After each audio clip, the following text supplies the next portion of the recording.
पिठा खाइबा मते जेतिकी भल लगे पिठा बनैबा मते ताठू आहुरी भल लगे। से भितर मु आज गोटे नुआ पिठा आपण मानक लगी नहीं आसी।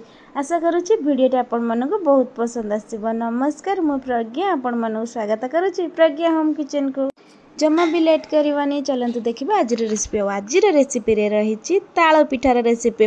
और एबे तो वर्षा दिन सीजन चली सहित ताल बहुत परिमाण में मिलूँ।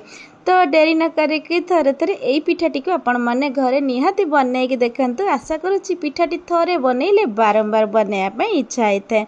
तो से प्रथम ये गोटे ताल को नहीं आसी। ताल को आनिबा परे एठी मु ताल को छड़े नहीं। यहीपरि भाव ताल को छड़ेवा द्वारा आमर तालर जो प्यूरीटा थाए सेटा बाहरी आसे। तालर जो पारू टाइप रो थाए सेटा ऊपर रही जाए। पूरा प्यूरीटा ही एठी बाहरी आसी था। एठी आपण माने देखिकी जानि पारुथिबे। ताल प्यूरी बा ताल मंड को साइड रे रखि नबा परे एठी मु प्रथम से पिठा बनैया पई गोटे पूरा प्रस्तुत करिथिली। तो सेथि पई प्रथम एठी किछि नडिया ता सहित मु एठु 2 रे 3 चम्मच चीनी देथिली। आपण जेतिकी मिठा खाया पई पसंद करंती सेही अनुसार चीनी ऐड करि परिबे। चीनी को दबा परे किछि समय भाजी नेला परे चीनी भलो भाबरे मेल्ट हे जाय सरला परे तापरे एठी किछि गुजराती रो मंजी को देथिली। गुजराती मंजी को देकी ताको मध्ये किछि समय भाजी नेवा परे एठी हमरो से नडिया पूरा प्रस्तुत हो जाय छै। नडिया पूराटी चेष्टा करबे एमति टिके झुरा झुरा टाइप रो रखिया पई। झुरा टाइप रो रहिले ए पिठाटी बहुत भलो बनी था। नडिया पूरा प्रस्तुत हबा परे मु प्लेट को काढी नेथिली। आ से कड़ाई रे मु 1.5 गिना तालर प्यूरी देथिली बा ताल मंड कहि परिबे। से सब को देकी किछि समय मु एठी मिसई नेछि। किछि समय मिसई नबा परे देखि परथिबे ताल हमर भलो भाबरे फुटी आसिलानी। एई स्टेप रे मु अल्प किछि चीनी ऐड करिथिली। आपन को स्वाद अनुसार चीनी ऐड करि परिबे। मु एठी 2 चम्मच चीनी ऐड करिथिली। जेहेतु ताल भी हमर मिठा अछि त आ टिके मिठा ले पिठाटी भलो लागिबो सेति पे मु 2 चम्मच चीनी ऐड करिछि। तापरे अल्प किछि एठी लूण ऐड करिथिली। चीनी आ लूण को किछि समय एमती मिसई नै सारिया परे से तालर मंड को आ किछि समय मु एठी सिजिबा पई मध्ये छाडी देइछि। एठी देखि परथिबे ताल मंड हमर फुटी आसिलानी। ता सहित ताल मंड हमर पूरा भलो भाबरे एठी सिजि गलानी। ए स्टेप रे मु किछि सुजी ऐड करि रहिछि। जेहेतु मु 1.5 कप देइथिली ताल मंड सेति पे 1 कप सुजी ऐड करिछि। से सुजी को दबा परे एठी भलो भाबरे से सुजी को मिसई नेछि। सुजी एठी हमर भलो भाबरे मिसि जाइछि। आ गोटे जंतुणी प्रस्तुत हो जाइछि। ताको मु गोटे प्लेट को काढी नेछि आ किछि समय ठंडा हबा पई छाडी देइछि। जंतुणीटी ठंडा हबा परे हाथ रे किछि रिफाइन तेल लगे कि ताको मु चकटी नेछि। हाथ जेमति लगेई पारबे जंतुणी रे सेही भली ठंडा हबा पई देबे। जमा भी पूरा ठंडा करि नेबेनी। एठी हाथ रे चकटी चकटी ताको गोटे सॉफ्ट डो प्रस्तुत करि नेछि। से डोरू अल्प किछि एमती गोला काटी नेछि। ताको मोटे रुटी साइफ रो बेली नेछि। सुजी रे रुटी टी को बेलिबा समय रे जमा भी बेसी फ्रेश करके बेलिबेनी नले से रुटी टी छिड़ी जायथे। आ एठी देखि परथे मु केते सुंदर भाबरे रुटी टी को बनै की रेडी करि नेछि। जमा भी बेसी मोटा करिनी कि जमा भी बेसी पतला करिनी।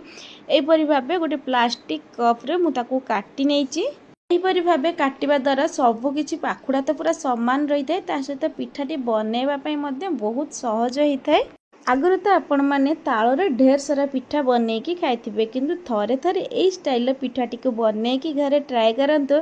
देखिबे समस्त आपण मानक तारीफ न करी रही परिबेनी। एठी मु से गोल गोल रुटी टाइप रे बेली नेछि। तापरे देखि परते मु जेमती रखुची आपण देखिकी जानि पारुथिबे। आ आपण माने थरे थरे भिडियोटी को शेष पर्यंत निहाती देखंतो। आपण माने मध्ये निहाती बनै परिबे। बनैबारे किछि असुविधा नै। एठी मु जेमती देखेली हम जो छोट छोट रुटी गुडा हम बनैतली ताको पूरा समान धाडी रे रखी नेछि। तापरे या ऊपर अल्प किछि किछि मु नडियार पूरा देइछि। नडियार पूरा दबा पर मु जेमती बनौछि आपण माने सेमती निहाती बनैले ही जानि परिबे। आ बनैबा भी बहुत सहज। थरे थरे बनैले आपण माने निहाती बनै परिबे। एई परि भाबे मु सेठी बनै नबा परे हाथ रे अल्प अल्प टिके प्रेस कर नेछि जहाद्वारा कि हमर फुलटे फिटी जीवनी। आ एठी देखिकी जानि पारुथिबे प्रथम पाखुड़ाटा टिके केयरफुली मोड़िया को हेइते। तापरे ऑटोमेटिक सेटा हे जेते किछि भी असुविधा हे नथाय पिठाटी बनैया पई। एहीपरि भाबरे मु से सबु पिठा को बनैकी एठी रेडी करि नेछि। देखि परले केते सुंदर देखा जाउछि पिठा गुडा। आ पिठाटी को बनैबा परे खाइबा कम सजेई कि रखिया पई बहुत मन हेइथाय। आ बहुत सुंदर मध्ये लागिथाय। देखिया पई मध्ये सुंदर लागिथाय। खाइबा पई मध्ये बहुत टेस्टी लागिथाय।